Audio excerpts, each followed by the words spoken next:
Hi అండి. Welcome to our channel. Andhra style chicken curry ఎలా చేయాలో చూసేద్దామా? చాలా సింపుల్‌గా కరెక్ట్ టిప్స్‌తో చికెన్ కర్రీ ఎలా చేయాలో ఈరోజు వీడియోలో చూసేద్దాం. దానికోసం ఒక 2 పెద్ద సైజ్ టొమాటోలు, 2, 3 పచ్చిమిర్చి చీలికలు, ఒక పెద్ద సైజ్ ఆనియన్ చిన్న చిన్న ముక్కలుగా కట్ చేసుకుందాం. అలాగే సన్నగా తరిగిన కొత్తిమీర, దాంతో పాటు అల్లం వెల్లుల్లి పేస్ట్ కూడా తీసుకుందాం. మన వీడియోని చూస్తున్న వాళ్ళు ఛానల్‌ని సబ్స్క్రైబ్ చేసుకోండి. అలానే బెల్ ఐకాన్ ప్రెస్ చేయండి. సో మన వీడియోస్ అప్లోడ్ చేసినప్పుడు మీకు నోటిఫై అవుతుంది.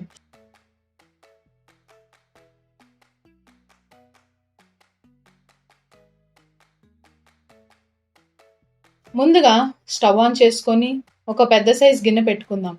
దాంట్లో తగినంత ఆయిల్ వేసుకుందాం. ఆయిల్ వేడెక్కిన తర్వాత మనం సన్నగా తరిగిన ఉల్లిపాయలు అలాగే పచ్చిమిర్చి వేసుకుందాం. ఆయిల్ వేడెక్కిన తర్వాత మనం సన్నగా తరిగిన ఉల్లిపాయలు అలాగే పచ్చిమిర్చి వేసుకుందాం. ఇవి కొంచెం వేగిన తర్వాత అల్లం వెల్లుల్లి పేస్ట్ కూడా వేసుకుందాం. ఈ అల్లం వెల్లుల్లి పేస్ట్‌తో పాటు ఇష్టం ఉన్న వాళ్ళు ఎండు కొబ్బరి పేస్ట్ కూడా వేసుకోవచ్చు. ఇష్టం లేని వాళ్ళు స్కిప్ చేసేయండి. ఈ మిశ్రమం అంతా బాగా వేగనివ్వండి.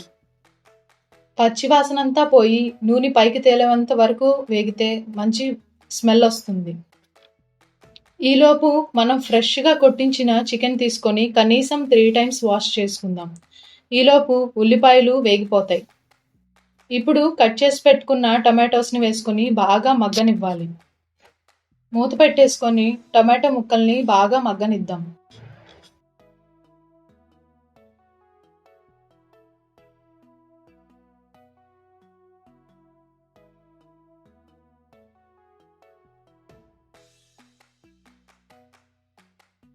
టొమాటోస్ బాగా మగ్గిన తర్వాత అందులోకి మనం ఫ్రెష్‌గా కడిగి పెట్టుకున్న చికెన్‌ని వేసుకొని బాగా కలిపేసుకుందాం.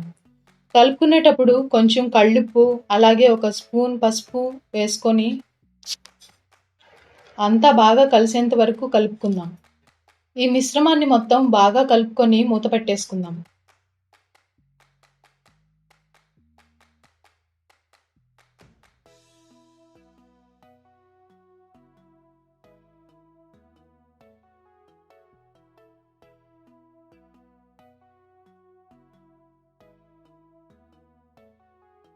చికెన్ ఉడికినప్పుడు దానిలో ఉన్న వాటర్ అంతా బయటకొస్తుంది.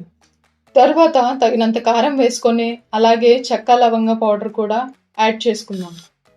ఈ చెక్క లవంగ పౌడర్ వల్ల మంచి ఫ్లేవర్ వస్తుంది. తర్వాత కొత్తిమీరతో గార్నిష్ చేసుకుందాం. ఇష్టం ఉన్న వాళ్ళు కొత్తిమీర వేసుకోండి, లేని వాళ్ళు స్కిప్ చేసేయండి. సో చూశారు కదండి, చికెన్ కర్రీ చేయడం ఎంత సింపులో. మీరు కూడా మీ ఇంట్లో ట్రై చేసేయండి. Thank you. Please subscribe,